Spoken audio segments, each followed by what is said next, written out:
What's up, YouTube? M here.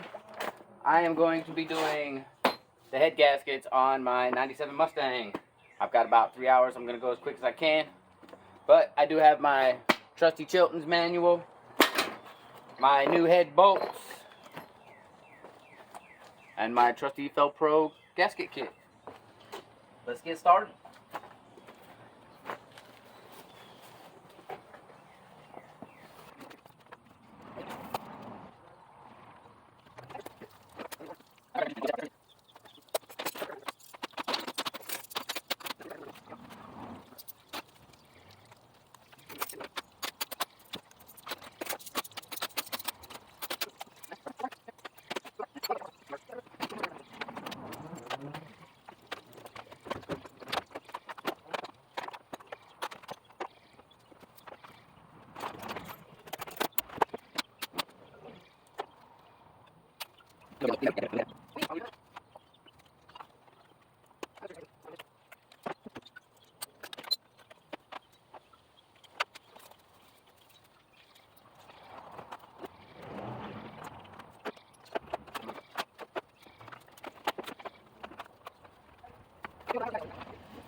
Alright, so let me give you guys a quick close-up of what I've got going on. Alternator out, belt's gone, radiator reservoir. Oh, there's a screwdriver down there. I was looking for that. Okay. Radiator reservoir is gone. Currently, I am trying to figure out how to get this off. But as I loosen it, it just moves. The upper plenum bolt underneath here is spinning with everything. I can't get this off at the moment. I'm trying to figure that out at the moment. We'll be back. All right, I have the upper intake plenum off. There she rides. Look at this surface, man. This surface is beautiful. It's got some pitting in it and stuff, but other than that, it's a beautiful, beautiful surface. Anyway, got this off. This gasket's being... It's a little stuck on there. I have the gasket kit, obviously. I just want to pretend I'm doing this job without a gasket kit and be very careful. Haha, I was able to save it in case I needed to. Alright. Alright, now I've got to get rid of these fuel lines. Look, there's, see, I've got antifreeze, oil, whatever that may be up in here on the intake. So anyways, yes, fuel rails. Let's get these fuel rails off. Get the valve cut. Well, I still might need to do the AC. Let's get this coil pack out the way a little bit. I'm pretty sure I'm gonna have to do the power steering pump. Get that off so I can get the heads off, because obviously, I'm not getting them off without removing this or that. I'm pretty sure the water pump can stay. I'm not sure. I haven't gotten far enough. Let's undo these two bolts real quick. Let's get that off, see what's going on. Alright, so I gotta disconnect my fuel lines here. We're not doing them there. We follow them, they come over here.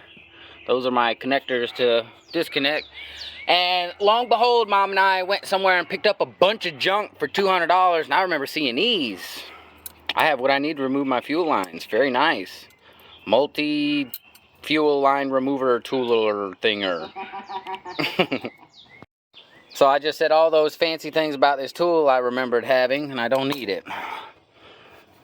So if we look down here, there's that little metal clip. Come on, clear up. This little metal clip right here. Slide that out, and the line comes off. Piece of cake. All right, air conditioner off to the side. I don't have the tools to, you know, take lines apart, bleed it. It doesn't work anyway, so I'm pretty sure there's no pressure in the lines. As you can tell, this one's kind of bent really well. Rubber lines. Thank God it's got rubber lines, so I can get that out the way. Let's try to get this power steering pump and idler pulley out of the way. The whole bracket. We'll get that bracket. I got to get my crank sensor wire disconnected from under there somewhere so we can pull this out. Alright, let's keep going. Alright guys, we're getting there. We're at a stopping point. We've got most everything off. We're getting closer and closer, but I do not have the tool to remove this pulley. It's a slide-on C-cup looking thingy with a screw that goes in the back. Pulls the pulley, plain and simple. And it's kind of dark out. So we're at a stopping point. We're going to get this done tomorrow. Probably going to do it live, so stay tuned for that. Bye-bye, guys.